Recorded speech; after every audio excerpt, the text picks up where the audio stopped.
going to practice finding unbalanced and balanced equations and what we got to do. So our first example here, everything's kind of written out for us.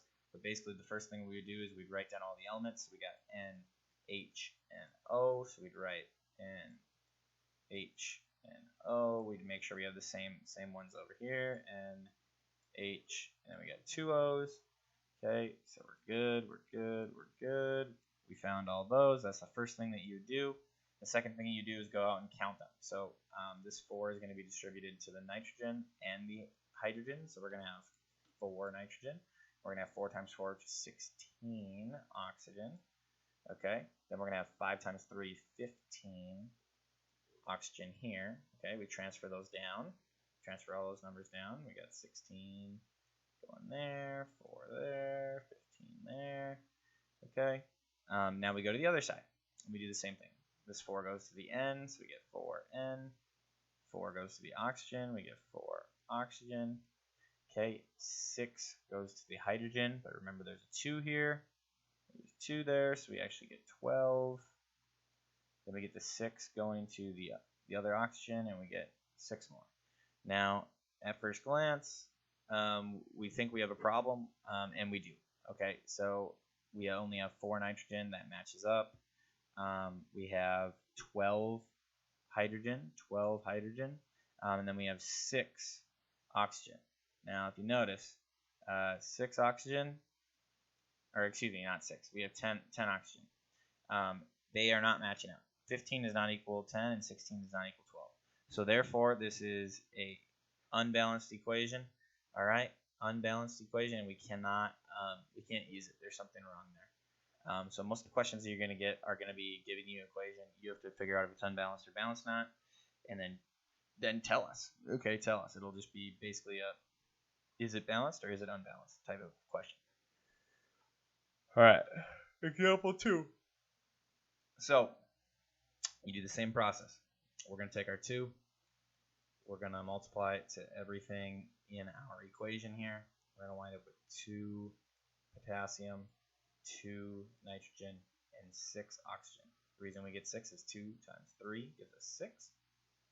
Okay, here we're going to have 2 hydrogen, only 1 carbon, and 3 oxygen. No coefficient, so it makes it a lot easier on us. Now we can add up all of our equations here. Okay, we get 6 oxygen here, or excuse me, let me erase that. So we get some oxygen there, and then we also need to get oxygen elsewhere. So 6 oxygen plus 3 gives us 9, 2 hydrogen, and then we have 1 carbon all the way down here. So basically it all matches up. Those are all of our numbers. I'm just going to erase it because it looks a little messy. The way to find our total atoms on the other side, we're going to have 2 potassium, 1 carbon, 3 oxygen. Now we have to distribute the 2 to every single one of these atoms.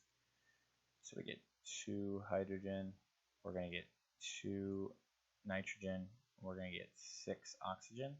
All right, we make sure to add up all of our doubles, and so in this case, it's going to be oxygen again, 3 plus 6.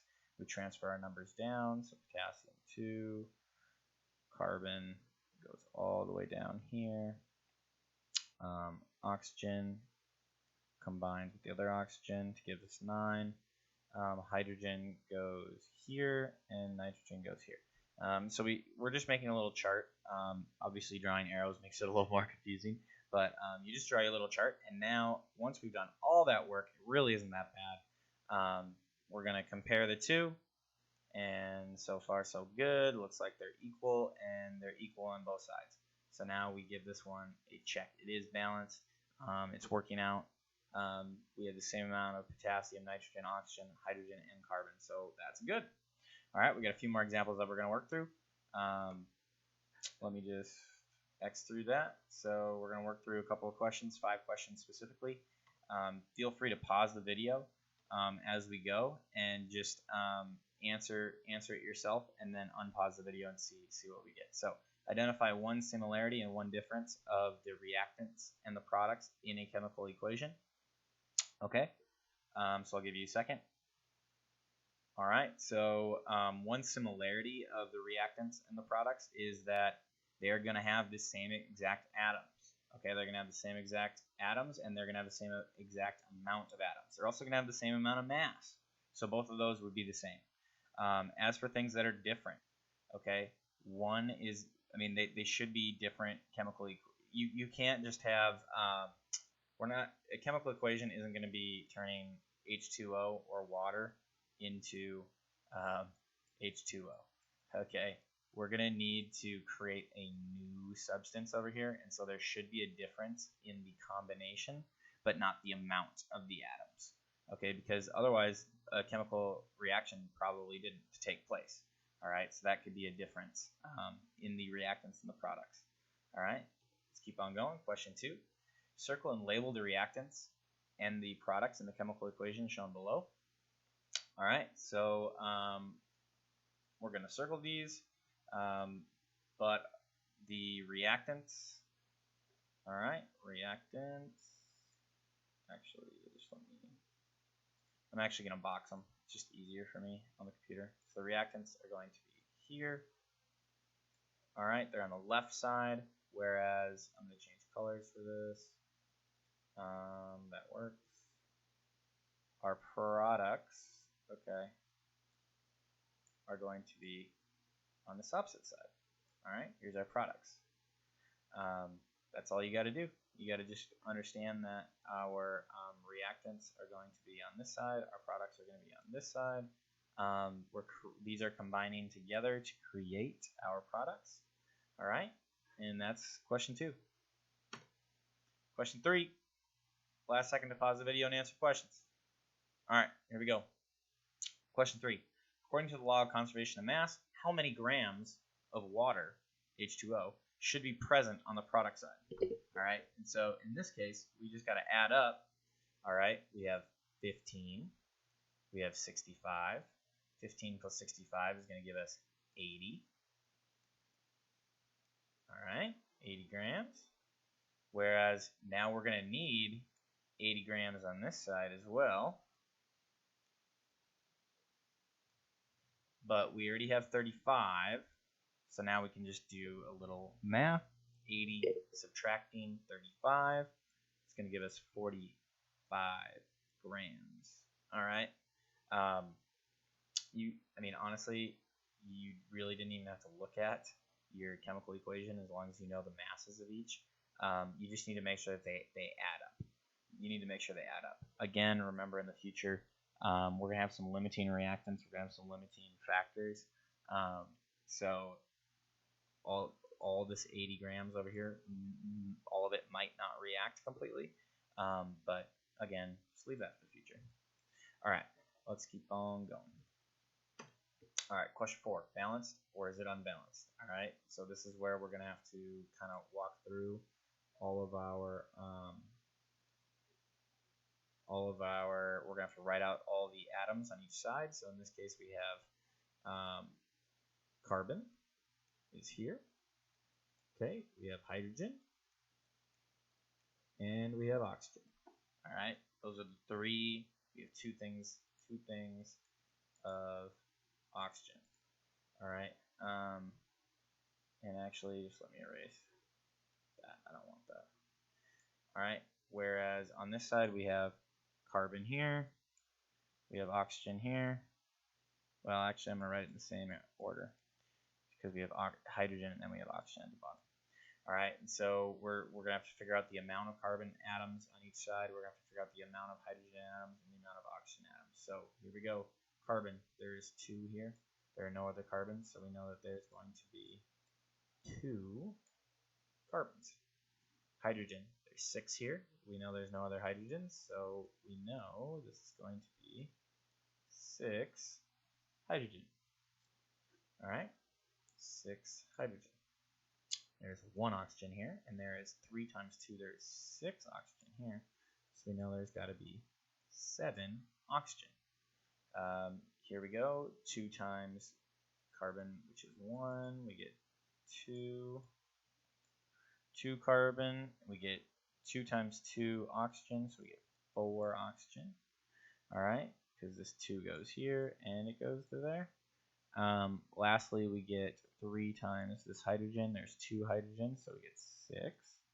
Okay, and we get 3 times this. Let me just make this a little bit neater. We get 3 times the O over here, so we get 3. All right, now we add them up. Carbon, we only got 2. Good. Oxygen, we got multiple, so we got 4 here, we got 3 here, so we actually have 7, and then we have 6 hydrogen. Do they match up? Heck yeah, they do. So we're good to go. We can go with balanced because we have 2 and we have 2. We have 6 and we have 6. And we have 7 and we have 7. All right, so that is a balanced equation. Let's move on to question 5, final question. All right, so again, balanced versus unbalanced. Which one is it? Which one is it? So we got to write out all of our atoms first. We have titanium, or Ti. Okay, Ti. We have chlorine, Cl. We have hydrogen, just an H. We have oxygen. All right, and that's going to be it. And now we got to write the same exact atoms over here. We have titanium, which is Ti. We have oxygen.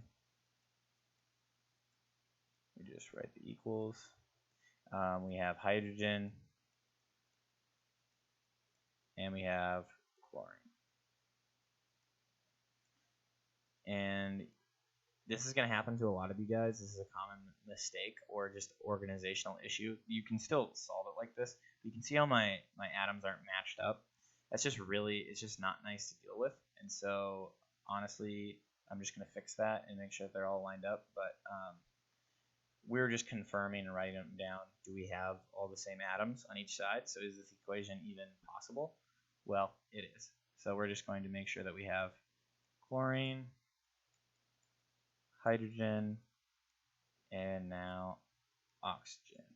All right, here we go. Time to count atoms. All right, so we have titanium. We got 2. Boom, 2 because of this subscript. Chlorine, we got 4. Okay, 2 times 2. Remember, this 2 also has to go to our oxygen over here because it is water. It is a molecule that's connected, a compound. And so we have 2 times 2, which is going to be 4 hydrogen here. And we have 2 times 1, which is going to be 2 oxygen. So let's add them all up. Titanium, we should have 2 atoms. Chlorine, we should have 4 atoms. Hydrogen, we should have 4 atoms. And oxygen, we should have 2. All right, let's move on. We got this 2 goes to titanium, and this 2 also goes to our oxygen. Okay, so we wind up with 2 titanium. We wind up with 4 oxygen. This 4 goes to the hydrogen, and this 4 also goes to the chlorine. So we have 4 hydrogen, we have 4 chlorine. So 2 titanium, 4 oxygen, 4 hydrogen, and 4 chlorine. All right, so let's see if they match up. We're good here with titanium, we're good here with chlorine, we're good here with hydrogen. Uh-oh, we got 2 oxygen, we got 4 oxygen. This does not equal each other. All right, they do not equal each other, which means that the entire thing is unbalanced. Okay, the entire thing's unbalanced. All right, so we would go to the beginning of our question and we would circle unbalanced. Okay, I hope this helped you guys. Make sure to look at the slideshow yourself, maybe read through it yourself, pause, rewind the video. Otherwise, have a great day. See you all later. Peace.